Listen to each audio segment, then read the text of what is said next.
Avinash learning institute में आप सभी का स्वागत है। मैं हूं अविनाश मिश्रा। ज्योग्राफी का जो 5th चैप्टर है जिसका नाम है natural vegetation and wild life, उसका एक पार्ट 1 है। इस चैप्टर को कवर करने के लिए मैं 2 पार्ट में वीडियो बनाया हूं, तो ये पार्ट 1 है। मैं आपके इंफॉर्मेशन के लिए बता दूं, पहले मैं क्या करूंगा, जितने भी चैप्टर हैं ज्योग्राफी के 9 चैप्टर हैं, पहले मैं 9 चैप्टर आपको पढ़ाऊंगा। उसके बाद मैं फर्स्ट चैप्टर से लेकर 9 चैप्टर तक जितने भी आंसर क्वेश्चन है उसको भी आपको अच्छे से कराऊंगा, और जितने भी मैप वाले क्वेश्चन है यानी कि जो मैप्स है उसको भी आपको समझाऊंगा। लेकिन उससे पहले मैं क्या करूंगा, आपको चैप्टर पढ़ाऊंगा। चैप्टर पढ़ाने के बाद ही मैं आपको आंसर क्वेश्चन कराऊंगा, ठीक है। तो चलो लेक्चर स्टार्ट करते हैं और इसको समझते हैं। Natural vegetation and wild life. अगर आप ज्योग्राफी देखोगे तो उसमें इंडिया और ब्राजील को कंपेयर किया गया है। तो इस चैप्टर में जो नेचुरल वेजिटेशन है, वेजिटेशन यानी कि प्लांट्स, ब्राजील में कौन कौन से प्लांट्स पाए जाते हैं, इंडिया में कौन कौन से प्लांट्स या ट्रीज पाए जाते हैं, उसके बारे में हमें इंफॉर्मेशन देखना है। और वाइल्ड लाइफ यानी कि जो जंगली जानवर होते हैं उनके बारे में अच्छे से पढ़ना है, ठीक है। तो इस वीडियो में हम ब्राजील का जो वेजिटेशन है यानी कि पेड़ पौधे हैं उसके बारे में समझेंगे, और ब्राजील का जो वाइल्ड लाइफ है उसको समझेंगे। बाकी जो अगला वीडियो रहेगा उस वीडियो में हम लोग इंडिया का वेजिटेशन और इंडिया का वाइल्ड लाइफ को समझेंगे, ठीक है। तो चलो स्टार्ट करते हैं। यहाँ पे जो मैं लिखा हूँ ये आपकी टेक्स्ट बुक का है। पहले आप वीडियो को अच्छे से समझ लो, उसके बाद आप अपना टेक्स्ट बुक पढ़ना, आपको हर एक पॉइंट हर एक लाइन अच्छे से समझेगा। तो चलो, ब्राजील वेजिटेशन, हम ब्राजील का जो वेजिटेशन है यानी कि प्लांट्स एंड ट्रीज हैं उसके बारे में इंफॉर्मेशन कलेक्ट करते हैं, इसको समझते हैं। In Brazil rainfall varies due to physiography. इसका मतलब क्या होता है, इन ब्राजील यानी कि ब्राजील में rainfall varies due to physiography. Physiography के कारण ब्राजील में रेनफॉल यानी कि कहीं पे बारिश ज्यादा होती है तो कहीं पे बारिश कम होती है। कौन सा रीजन है, फिजियोग्राफी के कारण। समझ में आ गया फिजियोग्राफी क्या होता है, इससे पहले के चैप्टर में हमने 3rd चैप्टर में अच्छे से पढ़ा था। In most part of equatorial region it rains throughout the year.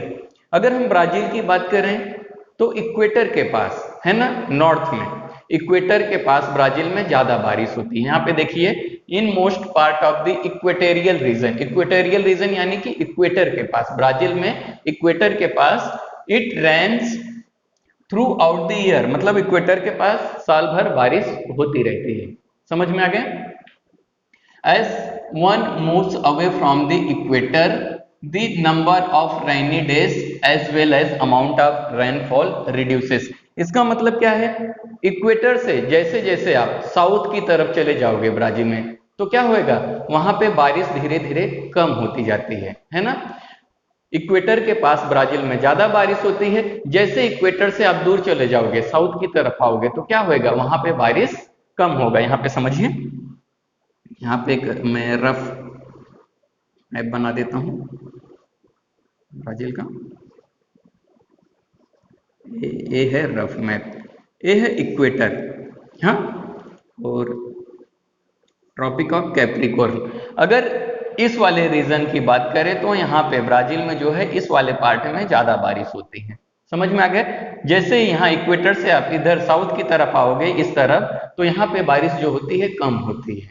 समझ में आ गया। एक बार फिर समझो, as one moves away from the equator, मतलब जैसे ही हम इक्वेटर से दूर जाएंगे क्या होएगा, the number of rainy days as well as amount of rainfall reduces, यानी कि बारिश के डेज में, बारिश के दिनों में कमी आती है, और रेनफॉल यानी बारिश भी वहां पे कम होती है। कहाँ पे, इस वाले पार्ट में ब्राजील के। समझ में आ गया। आगे समझते हैं। This affect the life cycle of the vegetation too. अभी देखो, ब्राजील में जो है इस वाले पार्ट में ज्यादा बारिश होती है, तो जहां पे ज्यादा बारिश होएगा वहां पर जो ट्रीज रहते हैं वहां पे कैसे रहेंगे, एवरग्रीन यानी कि हरे भरे ट्रीज रहेंगे, है ना। और यहाँ पे बारिश कम होती है तो जहां पे बारिश कम रहेगी वहां पे शॉर्टेज ऑफ वाटर यानी कि पानी की कमी रहेगी, तो वहां पे जो लाइफ साइकिल होता है, जो लाइफ होता है वेजिटेबल का, वो कम होता है। यहाँ पे जो वेजिटेबल होते हैं, प्लांट्स होते हैं, ट्रीज होते हैं, उनकी लाइफ ज्यादा होती है, और जो इस पार्ट में होते हैं उनकी जो लाइफ होती है क्या होती है, कम होती है, शॉर्ट होती है ना। समझ में आ गया? आगे देखते हैं। Evergreen forest are found in the area where it rains throughout the year. Evergreen forest का मतलब क्या होता है? एवरग्रीन यानी कि ऐसे ट्रीज जो साल भर ग्रीन रहते हैं, हमेशा हरे भरे रहते हैं। जो ट्रीज हमेशा मतलब एवरी ईयर, हर साल हरे भरे रहते हैं, ग्रीन रहते हैं, ऐसे ट्रीज को हम लोग क्या कहते हैं? एवरग्रीन। समझ में आ गया? यहाँ पे ब्राजील के इस वाले पार्ट में बारिश ज्यादा होती थी, यहाँ पे कौन से टाइप के फॉरेस्ट पाए जाते हैं? एवरग्रीन। समझ में आ गया? Are found in the area where it rain throughout the year. जहां पे ज्यादा बारिश होगी वहां पे कौन से टाइप के वेजिटेशन उगते हैं? एवरग्रीन। एवरग्रीन ऐसा ट्री होता है जो साल भर हरे भरे रहते हैं। क्लियर हुआ? In region which receive rainfall only during certain season the density of vegetation reduces. इसका मतलब क्या होता है? ऐसा एरिया जहां पे रेनफॉल यानी कि बारिश कम होती है, वहां पे क्या होता है? वेजिटेशन का जो लाइफ होता है वो कम होता है। इसको फिर से समझिए। In region which receive rainfall only during certain season, मतलब ऐसा रीजन, एक ऐसा प्लेस जहां पे बारिश कुछ ही सीजन के लिए होता है। The density of vegetation, density यानी कि जहां पे ज्यादा ट्रीज होते हैं उसको हम लोग क्या बोलते हैं? High density. जहां पे कम जगह पे ज्यादा ट्रीज उगे होते हैं उसको हम हाई डेंसिटी बोलते हैं, और जहां पे दूर दूर पे ट्रीज उगे होते हैं उसको हम लोग लो डेंसिटी बोलते हैं। समझ में आ गया? इसको समझो। The density of vegetation reduces, जहां पे बारिश कम होगी वहां पे आपको ट्रीज जो वेजिटेशन है, समझ में आ गया, प्लांट वगैरह वहां पे आपको कम देखने को मिलेंगे। Instead of forest various type of grasses, short shrubs, thorny vegetation etcetera और फाउंड। अगर हम ब्राजील में बात करें तो ग्रासेस देखने को मिलता है। ग्रासेस मालूम है आपको, घास को ग्रासेस कहा जाता है। शॉर्ट श्रब्स जो छोटी छोटी झाड़ियां होती हैं उनको क्या बोलते हैं? Short shrubs. क्लियर हुआ? थोर्नी वेजिटेशन, थोर्नी का मतलब जो कैक्टस वगैरह होते हैं ना जिसमें कांटे होते हैं, कैक्टस वगैरह में कांटे होते हैं, उसको हम लोग क्या कहते हैं? थोर्नी वेजिटेशन। थोर्नी वेजिटेशन कहाँ पे उगता है? जहां पे धूप ज्यादा रहता है, बारिश कम होती है। जैसे इंडिया की बात करें तो कहाँ पे? डेजर्ट यानी थार डेजर्ट में उगते हैं कैक्टस वगैरह, है ना। तो ब्राजील में क्या देखने को मिलता है? ग्रासेस देखने को मिलता है।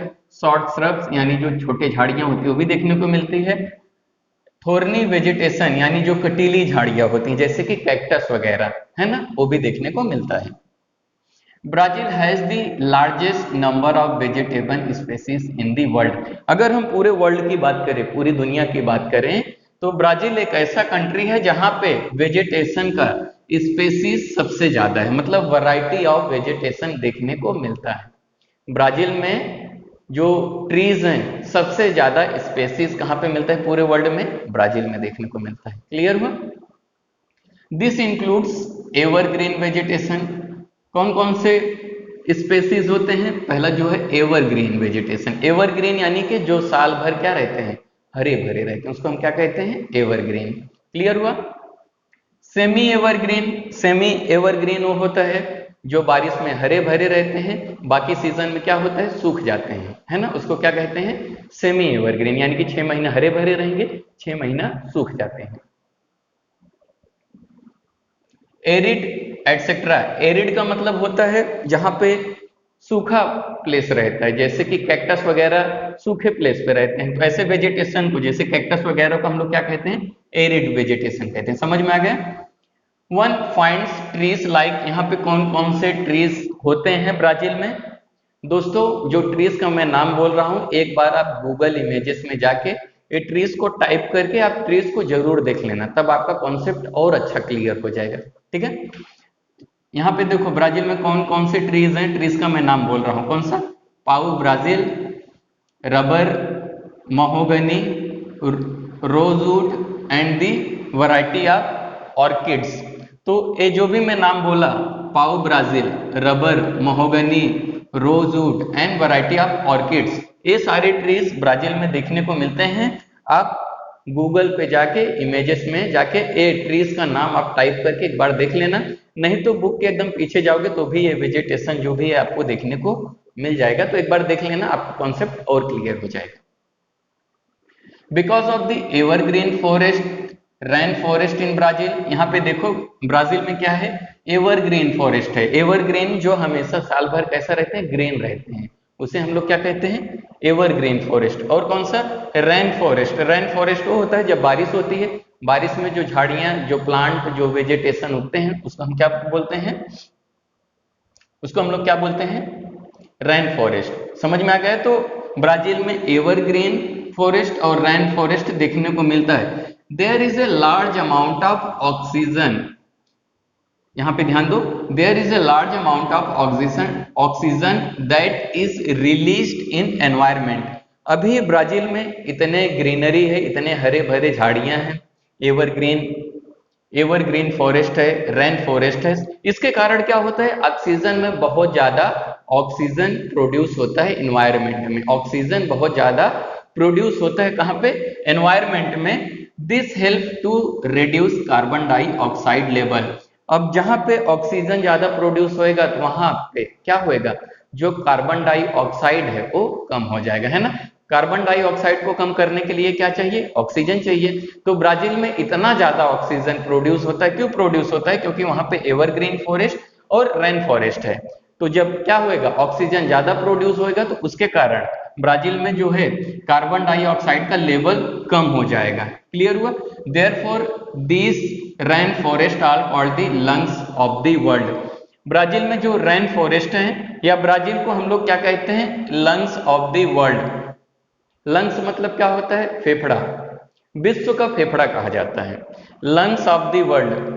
ब्राजील क्या है, पूरे वर्ल्ड का लंग्स है। समझ में आ गया क्यों लंग्स है, क्योंकि वहां पे ऑक्सीजन बहुत ज्यादा प्रोड्यूस होता है। क्यों प्रोड्यूस होता है, क्योंकि वहां पे एवरग्रीन और रेन फॉरेस्ट पाया जाता है। क्लियर हुआ। और ब्राजील को क्या कहा जाता है, लंग्स ऑफ द वर्ल्ड, विश्व का फेफड़ा कहा जाता है। लंग्स मतलब फेफड़ा होता है। क्लियर हुआ। तो ये था ब्राजील का वेजिटेशन। अब हम देखेंगे wild life of the Brazil. Wild life यानी कि जो जंगली जानवर होते हैं, ऐसे कौन कौन से एनिमल्स देखने को मिलते हैं ब्राजील में।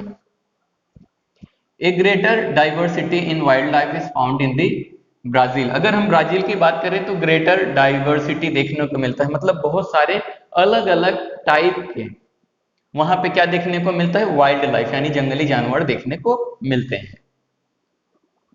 Then any other country in the world. अगर हम पूरे कंट्री की बात करें, एंटायर कंट्री की बात करें, तो जो ब्राजील है वहां पे डिफरेंट टाइप या डिफरेंट बहुत सारे स्पेसीज, अलग अलग स्पेसीज देखने को मिलते हैं वाइल्ड लाइफ में ब्राजील में। In the swampy area of Pantanal huge anacondas are found. Swampy area, Pantanal एक प्लेस है ब्राजील का जहां पे दलदल होता है। दलदल यानी कि स्वैम्पी एरिया। स्वैम्पी यानी ऐसा होता है कि जहां का जो लैंड होता है, वेट लैंड होता है, जैसे कोलगेट होता है ना गीला होता है ना सूखा होता है, उसको हम लोग क्या कहते हैं, swampy area. Swampy area Brazil में एक प्लेस है, स्वैम्पी यानी कि दलदल, वही जैसा पेस्ट होता है। पेंटानल एक प्लेस है, वहां पे बहुत बड़े बड़े ह्यूज एनाकोंडास मिलते हैं। ह्यूज एनाकोंडास ब्राजील में कहां पे मिलता है, तो पेंटानल में। समझ में आ गए। इन ब्राजील गिनी पिग्स, देखो ये सब आपको गूगल पे चेक करना है, सबका जो पिक है वो देख लेना है। अगर हम ब्राजील की बात करें तो वहां पे कौन कौन से वाइल्ड लाइफ है, तो यहाँ पे गिनी पिग्स होते हैं, क्रोकोडाइल है, एलिगेटर्स है, मैंकीज है, पूमास है, लेपर्ड्स है, एटसेट्रा आर फाउंड। तो ब्राजील में ये सब एनिमल्स देखने को मिलते हैं। कौन सा, गिनी पिग, आप गूगल पे चेक कर लेना गिनी पिग दिखता कैसा है। क्रोकोडाइल आपने देखा रहेगा, एलिगेटर भी देखा रहेगा, मंकी तो आप देखते ही रहते हो, पूमास भी देखा रहेगा, लेपर्ड भी देखा रहेगा। तो जो होता है गिनी पिग ये देख लेना, या जो भी पूरा देखना रहेगा तो पूरा देख लेना। ठीक है। ये सब क्या है, वाइल्ड एनिमल है ब्राजील के। एमंग दी फिश वैरायटीज, अगर हम फिश में बात करें, फिश यानी कि मछलियां, तो उसमें भी वैरायटी देखने को मिलता है ब्राजील में। कौन कौन सा है, mainly sword fish are found in sea. अगर आप ब्राजील के सी एरिया में जाओगे, समुद्र के पास जाओगे, तो आपको क्या देखने को मिलेगा, स्वॉर्ड फिश आपके टेक्स्ट बुक के एकदम पीछे बहुत सारे पिक्चर दिए गए हैं, आप पिक्चर देख सकते हो, नहीं टेक्स्ट बुक के आगे भी कुछ पिक्चर दिए हैं, वहां से देख सकते हो। स्वॉर्ड फिश कहाँ पे मिलता है? सीज में मिलता है। While pink dolphin are found in the rivers, अगर ब्राजील के रिवर्स में जाओगे तो आपको क्या पिंक डॉल्फिन देखने को मिलेगा। कोंडोर, कोंडोर क्या है? एक बर्ड है। यहाँ कोंडोर देख लेना, बहुत अच्छा बर्ड है।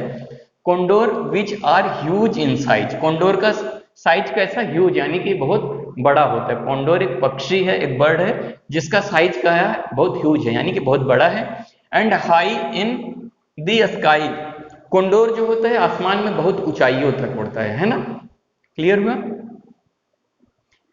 वेरियस टाइप्स ऑफ पैरट्स, वहां पे अलग अलग टाइप्स के आपको पैरट्स देखने को मिलेगा। मकाउस, मकाउस आप गूगल में चेक कर लेना मकाउस कैसा दिखता है।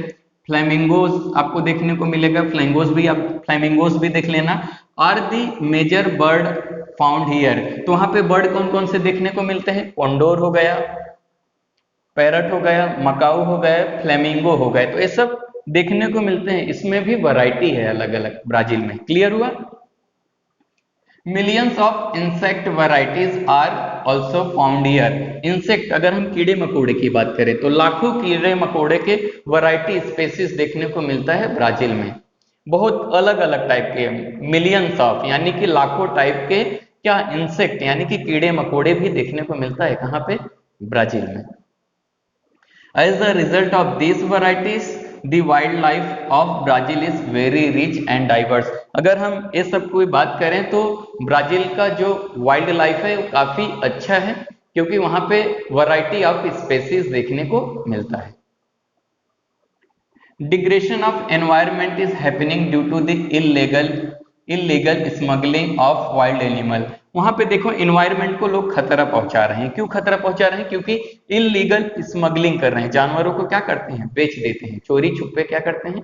बेच देते हैं, है ना? ये नुकसान है एनवायरनमेंट को। Slash and burn agriculture, deforestation, agriculture करने के लिए क्या कर रहे हैं? जंगलों को काटते जा रहे हैं, है ना? अपने अपने एरिया में देखा रहेगा, जहां पे थोड़ा बहुत जंगल होते हैं फिर एक बिल्डर लोग आते हैं उसको काट के बिल्डिंग बना देते हैं। ठीक वैसे ही ब्राजील में क्या हो रहा है? एग्रीकल्चर या खेती करने के लिए या घर बनाने के लिए वहां पे क्या कर रहे हैं? डिफोरेस्टेशन कर रहे हैं, यानी जो भी जंगल है उसको काट दे रहे हैं। जंगलों को काट के क्या करते हैं? जला देते हैं। जलाने से क्या होता है? पोल्यूशन होता है। क्लियर हुआ? Brazil is facing this problem, तो ब्राजील इस प्रॉब्लम फेस कर रहा है आज के समय में। Many local species are on the verge of getting extinct because of this issue, smuggling के कारण, एग्रीकल्चर के कारण या घर बनाने के कारण और पोल्यूशन के कारण बहुत सारे जो स्पेसीज हैं ब्राजील के, जो वाइल्ड लाइफ हैं, वो धीरे धीरे एक्सटिंक्ट यानी कि गायब हो रहे हैं, धीरे धीरे खत्म होते जा रहे हैं, है ना? जैसे इंडिया की बात करें तो जुगनू बहुत पहले दिखाई देता था, अभी जुगनू देखने को मिलता नहीं। तो क्या हो रहा है? जुगनू धीरे धीरे गायब हो रहा है। तो ऐसे यही रीजन है कि यहाँ पे भी क्या हो रहा है? ऐसा सारे जो वाइल्ड लाइफ है धीरे धीरे खत्म हो रहे हैं। क्लियर हुआ? तो ये था ब्राजील का वेजिटेशन और वाइल्ड लाइफ। वीडियो कैसा लगा कमेंट करके जरूर बताइए। नेक्स्ट पार्ट का जो लिंक है आपको नीचे डिस्क्रिप्शन में मिल जाएगा, उस वीडियो को जरूर देखिए और कमेंट करके जरूर बताइए आपको वीडियो कैसा लगा। वीडियो देखने के लिए धन्यवाद।